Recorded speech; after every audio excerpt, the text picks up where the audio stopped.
पश्चिम बंगाल के सियासी गलियारों से एक बड़ी खबर आ रही है। आपको बता दें कि तृणमूल के बागी गुट में शत्रुघ्न सिन्हा भी शामिल। जानिए अब ममता के पास कौन कौन सांसद बचे हैं, आपको इस वीडियो में बताएंगे। नमस्कार, मैं हूं आपके साथ आयुषी गुप्ता। पश्चिम बंगाल में ममता बनर्जी की तृणमूल कांग्रेस के 19 सांसद बागी हो गए हैं।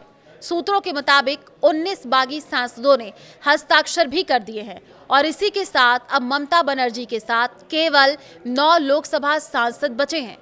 संसद के दोनों सदनों में टीएमसी के कुल 41 सांसद हैं। इनमें 28 लोकसभा में जबकि बाकी राज्यसभा के हैं। सूत्रों के मुताबिक तृणमूल कांग्रेस के बागी सांसदों ने लोकसभा अध्यक्ष को हस्ताक्षर किया पत्र सौंप दिया है। बताया जा रहा है कि सौंपे गए पत्र पर 19 सांसदों के हस्ताक्षर होने का दावा किया गया है। ये खेमा काकोली घोष दस्तीदार के नेतृत्व में एनडीए को समर्थन देने की बात कर रहा है। सयानी घोष और शत्रुघ्न सिन्हा भी इस गुट में शामिल बताए जा रहे हैं। इसके अलावा यूसुफ पठान भी इस गुट में शामिल है।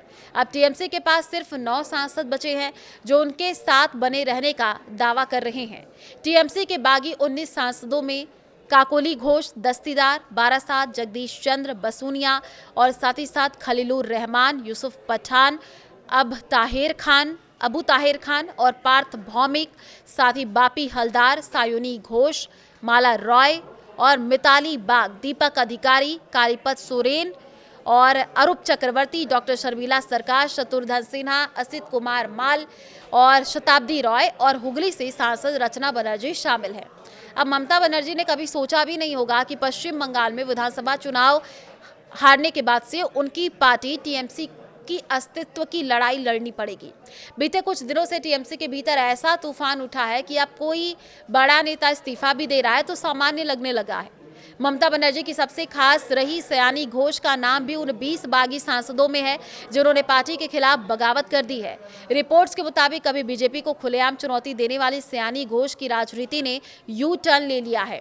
20 सांसदों का गुट जो लोकसभा में एनडीए सरकार को समर्थन करने पर विचार कर रहा है, उसमें जादवपुर की सांसद सयानी घोष का नाम भी शामिल है। इस गुट के नेता हैं काकोली घोष, जिन्होंने यहां तक कहा कि वो बीजेपी में शामिल हो सकते हैं। पश्चिम बंगाल विधानसभा चुनाव के दौरान बीजेपी के खिलाफ उनके आक्रामक प्रचार ने उन्हें ममता बनर्जी के बिल्कुल पास ला करके खड़ा कर दिया। सिर्फ पार्टी के भीतर ही नहीं बल्कि चुनाव प्रचार के दौरान कई लोगों ने उनमें ममता बनर्जी की छवि देखी थी।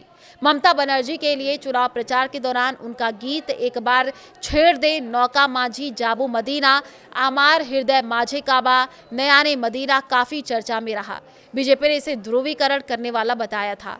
जल्द ममता की करीबी बन गई सयानी घोष। जी हां, राघव चड्ढा के बीजेपी में शामिल होने के बाद एक इंटरव्यू में सयानी घोष ने कहा था, चड्ढा चड्ढी बन सकता है लेकिन घोष हमेशा घोष रहेगा।